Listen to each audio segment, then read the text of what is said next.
श्री स्वामी समर्थ. नमस्कार सगळ्यांना. गुढीपाडव्याच्या खूप खूप शुभेच्छा. तर हे बघा, मी आज घुगऱ्या घेतल्या बनवासाठी. सगळे कामं गिमं निपटवले. मग देवपूजा गिजा केली. आम्हाला जायचं होतं वावरामध्ये घुगऱ्या खासाठी.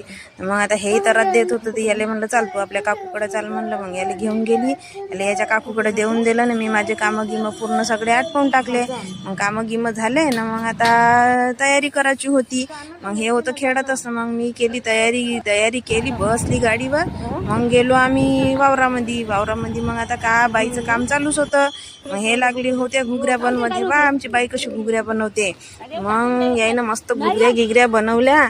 मग जे आम्ही घेतलं का नाही घुगऱ्या, मग चटण्या का आंब्याची का तिळाची का, जे मस्त कांद्याची चटणी, वावरातलेच कांदे गिंदे तोडले.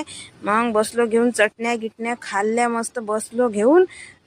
त्याच्यावर जवसाचं तेल हे म्हणा. मग पार्टीच झाली आमची घुगऱ्याची मस्त. वावरातल्या घुगऱ्या मोठ्या गोड लागते. तुम्ही खाऊन पहा बरं सगळेजण. आणि मग ज्या बाया नुसत्या हसत होत्या का नाही, हसा म्हणला आता तुम्ही नुसत्या